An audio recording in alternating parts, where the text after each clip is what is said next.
Hey guys, this is Aaron coming at you with a video about technician quotes in the quoting process. So what I want to do is I want to break down some of the arguments for or against why a technician should quote the repair. So a lot of people believe that the technician is going to be slower, right? If I can draw. And so they think that this technician he's doing his job. If he was to stop and he was to go and look up a part, that's going to take him too long. So what they're going to think here is if we just process, this is our tech in our current situation, we want him instead to do verbal communication. We want him to take photos. We want him, what else would we have our technician do? I don't know. Just write it down, needs breaks. Write down, I'll just put breaks. You know, whatever it may be. They think that that right there is enough, you know, for their situation. They think that this is the fastest way. And then we've got this other technician. We'll write in a different color. So then we've got this guy. And we got little Johnny, little Billy. I always like to throw little on there. These guys, they also write it down, but what we do, and you can use digital, this could work for anything. So whether you're typing out needs breaks or whatever, they're actually going to write the detail. And so here's what that would look like. For them instead, they're going to write down, you know, the same title. Let's just say they put a title, needs breaks. But they might add front to it, right, in the subject line and write it all in caps. I didn't write in caps, but they might. And then what they could do is they could go right into WorldPack, find the part, and we provide a ThinkPad. We don't do tablets, we don't do anything else that can break real easy. We run ThinkPad laptops at every stinking station. That's how we roll. So they just click on it, right click, they type in brakes, it pulls up everything. They hit pads, rotors, brake pad sensor. They hit export, and since they opened up WorldPack from Mitchell or from RO Writer or from Shopware, TechMetric, Protractor, whatever it is you're using, you can just about all of them interface with WorldPack. You can just click into WorldPack from there, and it's already attached to that RO. So when you hit export, it dumps it right back into that RO. It's actually like 5 seconds. It's so fast. But they find the break. Then at that stage, whether you have them doing digital inspection and they're taking pictures, or you don't do digital inspections, it doesn't matter. At that stage, what they're going to do is they've attached the parts to the ticket. They just look up labor. I need to put attach parts. So they'll look up the labor and they move on. Now, in a normal shop, what we have going on is the advisor is looking up the labor, they are attaching the parts, and they are writing needs breaks, and then somehow this guy is writing it on a different piece of paper, writing it also, if it's digitally somewhere on the ticket, and the writer's deleting it and redoing it, whatever, but you've not trained this technician to believe that his stuff is going to be seen by the customer. So let's think through this. The reason we do this and this allows us to do high volume is because this guy here, he knows what he needs, right? So he knows on the parts.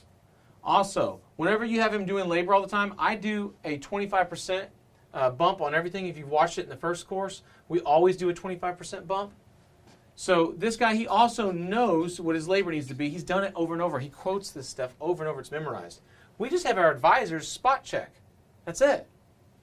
Then, and a lot of people may go, well, man, this is what you pay advisors for. They're sitting around doing nothing.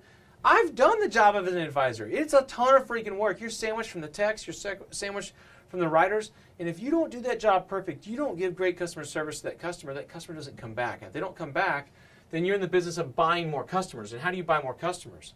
You've got to go spend more money all over again in marketing to get another customer, and it raises your marketing costs. One of the reasons we run such low marketing costs is because we keep our customers. We retain them. So that guy also, he knows what brakes he needs. Think about this. He knows exactly what brakes he needs. If he goes up front, what's the problem here? He goes to talk to the advisor if he's doing the verbal. He's got the clipboard, and whether he just wrote down needs breaks or whatever, he may want to clarify it's the performance version, or it's the 18-inch, or it's the 17-inch, or whatever, or it has ABS or it doesn't if it's an older car. He may want to go up and say that. But when he goes up to say it, that writer's never available. That writer's on the phone. He's talking to the tech about a wrong part. He's talking to somebody at the front counter. He's doing something. He can't talk to him. And now that he can't talk to the guy, it's held up. Now, maybe if you've got a girl, she can do two things, and she puts the phone on this ear, and you can write down, she can read it and do two at the same time. But the real truth to this matter is that every single time they can't get to each other. So the tech ends up just standing around waiting. And because he stands around and he waits, time is burned. And time's leaving the clock. So this is just a huge waste of time. And you need your time back.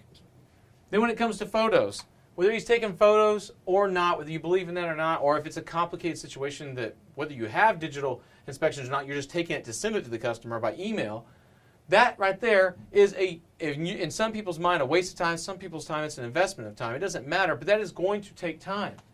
But when it comes down to just writing down breaks, this just causes confusion. If you really think about it, they don't know why it needs breaks. They don't know the details at 3 to 10, 4 to 10. They don't have any of that. Whenever a technician gets more into the process of understanding, I'm writing a ticket that's going to be sold. It's a sellable ticket. It makes it go smoother. But here's the catch to all this. It stops wrong parts. Whenever you have an advisor, and I'm going to, let's do, so this is a tech. This is a tech. And we'll draw an advisor. This guy, I'm not even going to begin to write down all of his responsibilities. I'm not going to get into all of it. But when this writer's doing his job, and he's flowing, he's doing his thing, and you go and you try to tell him that he needs to get this, this, this, and this, and he finds there's a million options for brakes, there's a million options for a timing belt, and he gets stressed out and he gets worried, what ends up happening is this guy gets up from his desk and he goes to the back of the shop. And he gets up and he talks. And before you know it, he's in the back of the shop for 20 minutes talking to different technicians about different cars, about what they found on Craigslist, goofing off, wasting time with them, everything. It just eats up time.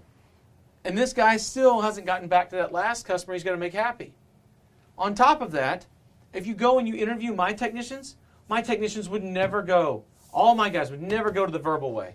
They would never go back to just writing down a one-liner and giving it to the tech, or typing in a one-liner on digital and giving it to the advisor. They'd never go back to that. Because the advisor will come out to the shop and talk and talk and talk. And what they've realized is those technicians have got it in their head that whether I go up front and talk or they come to the bat and talk, if one of us doesn't write this down, a conversation's going to happen. You may go, Aaron, I got the best writer in the world. He can look up everything. He's got it memorized. Maybe you work on only 2 brands, but that's not 99% of the shops out there. If you work on everything, that ain't happening. There ain't no way. And when you stop and think about it, the advisor can't get efficient enough. He can't get ahead of the technician. You have to understand your advisor has to have time to think. You want to walk in, you want that guy's feet up on the freaking desk, his arms behind his head, and him staring at the ceiling, just dreaming about how he's going to get Miss Daisy to buy that ticket. It's a head game. So many people, they look at technicians and they say, technicians have all this time that they have to be producing. And they look at writers and they think the same way. It doesn't work like that. I'm not going to go down the writer path right now, but I want you to understand that if a writer gets up from his desk, he talks. If she gets up, she talks. No matter what, it's a trap. They can't get out of it. They're stuck. And once they start chasing that, we're stuck wasting time. Now, what we have to do is pull that back. We have to understand that our technician, he is going to get this ticket produced and go give it to the advisor, and he can do it in multiple different ways. So when an RO is written up, this RO comes over, and it becomes an estimate, right? And then once it becomes an estimate, hopefully, it becomes a sold job. And then from there, after it's a sold job, it becomes an invoice. And as you go through each stage of development, your advisor's babysitting everything. Tow trucks, customers not paying, customers who still owe us money, customers whose credit cards aren't working, customers who aren't calling us back to say yes, customers who are mad that they said yes and we didn't get it done on time. They're babysitting everything. They don't need one more thing. And if you can understand how much time would be lost if you have this car on a lift, only to find out, and it's on this lift up in the air, get your technician working on it. Oh, I'll make that tire his head. There we go. So he's working on this car. He's underneath it. He's messing with this truck. And all of a sudden he finds out my parts are wrong. It's not worth it. For one O-ring, for one anything, it's not worth it. We stopped just about all of this by having our technicians look up parts. And our technicians now know, yes, they have one more thing to do. But if they wrote it down, it's faster than writing down. Going in Worldpack and getting click, click, attach, send, it's way quicker than actually writing it. Think about this, guys. And if they also measure their time, they'd rather do the little bit of work. If you had an advisor that was doing it all for them, they'd still rather do all the work if they didn't have to have that conversation and eat up time, because most technicians are males. They can't do two things at once. It will make them faster. I'm telling you, every client that's tried this, they're shocked how the technicians are open to it. They try it and they love it. And technicians actually can help sell their own tickets because they know how to package things together to make them sellable. And they'll save their own labor time. They're like, look, if they'll do the ball joints, the front brakes, and the struts, I'll do the labor for this. And it might be a compounded labor that they maybe even go below even what it's supposed to be because they want the job and they know how to build a sellable ticket.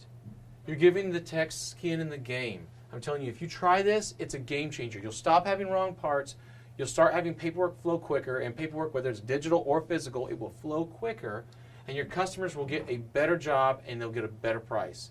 I encourage you right now, try this, redo it, think through it. Don't get in the process of this is what a writer's supposed to do, because there's so many other ways to skin this cat. All right, guys, we'll see you in the next video.